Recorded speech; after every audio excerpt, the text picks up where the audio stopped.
ராமாயணம் ராமாயணம். செல்லாதே, இந்த மந்திரை சொல்வதை கேள்.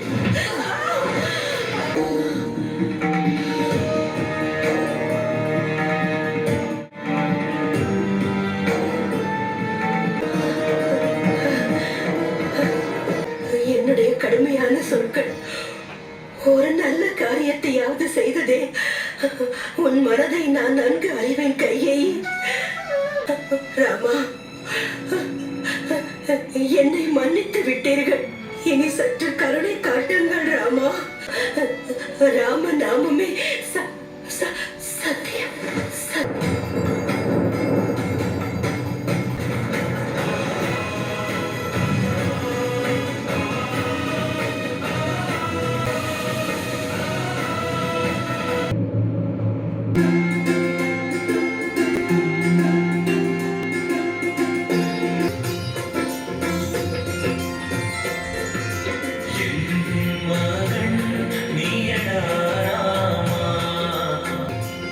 அயோத்தியின் விடியல் வந்துவிட்டது. வாழ்வின் ஆனந்தமும் வந்துவிட்டது. அம்மா அவர்கள் வந்து விட்டார்கள்.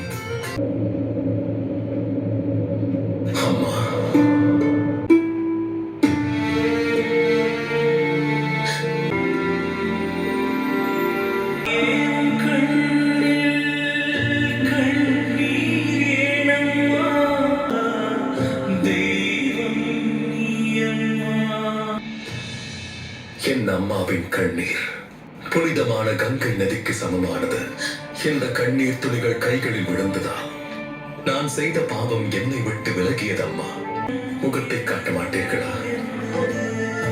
சரி, ஆனால் உங்கள் மகனை உங்கள் காலடியில் அமர வைத்து அவன் கூறுவதை மட்டும் கேளுங்கள் அம்மா.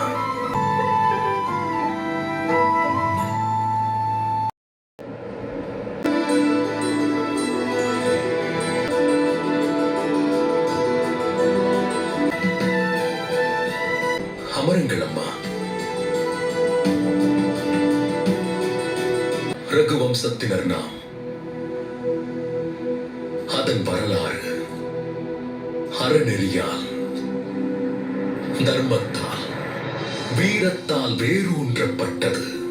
அந்த முன்னோருக்கெல்லாம் முன்னோரான மன்னர் ரகு மிகச்சிறந்த வீரர். மன்னர் பகீரதன் தன்னுடைய முன்னோர்களுக்கு இறுதி காரியம் செய்ய சிவலோகம் சென்றவர். மன்னர் திலீபனின் தர்ம கதைகளை சொல்லிக் கொண்டே போகலாம். உங்கள் கணவர் என்னுடைய தந்தை மகாராஜா நேமி தேவர்களுக்கு உதவி புரிந்த அசுரர்களை எதிர்த்து போரிட்டு மகாராஜா தசரதர் என்னும் பெயர் பெற்றவர். அயோத்தியின் அரியணையில் ராமனுக்கு பதிலாக பரதன் அமர வேண்டும். 14 வருடங்கள் இங்கிருந்து ராமன் வனத்திற்கு செல்ல வேண்டும்.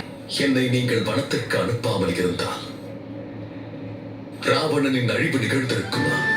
நீங்கள் மட்டும் இல்லை என்றால் இவ்வளவு வலிமை வாய்ந்த சேனைகள், அனுமன், சுக்ரீவன், ஜாம்பவான், அங்குதன், இவர்கள் எல்லோரும் நீதியின் வழியில் பயணித்திருக்க மாட்டார்கள். அம்மா, நீங்கள் கொடுத்த இந்த வனவாசம் சூரிய வம்சத்திற்கே வரமாக அமைந்துவிட்டது. தொடக்கத்தில் இருந்து மகாராஜா தசரதரோடு சண்டையிட்டு எங்களை குருகுலம் அனுப்பி வைத்ததும் நீங்கள்தான்.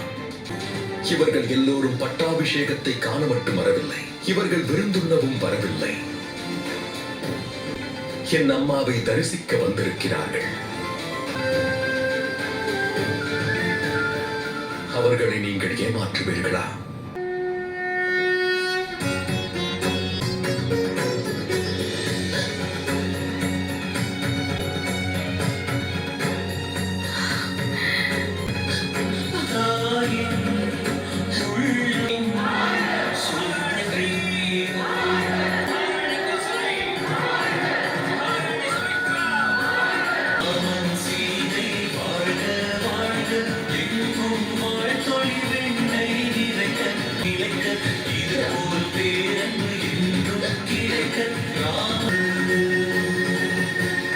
அடுத்து உனக்கிருக்கும் கடமை அரியணையில் அமர வேண்டும்.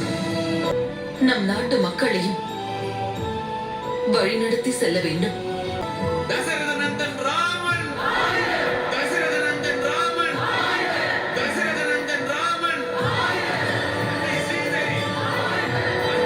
இன்று வரை அயோத்தியில் இருந்த துக்கம் முழுவதுமாக விலகிவிட்டது.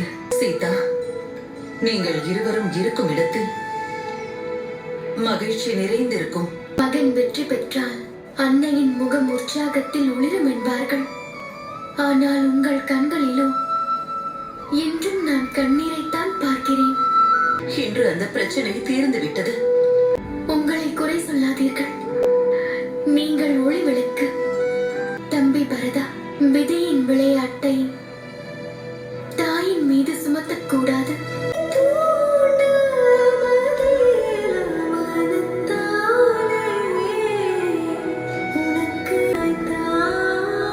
பரதா,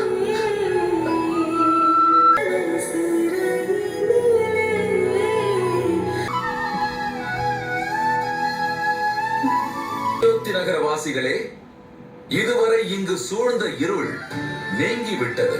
கூடிய விரைவில் நம் ரகுகுலத்தின் ஒளி விளக்கான நம் தசரத மன்னனின் மூத்த மகன் ராமனுக்கு முடிசூட்டு விழா நடக்க உள்ளது.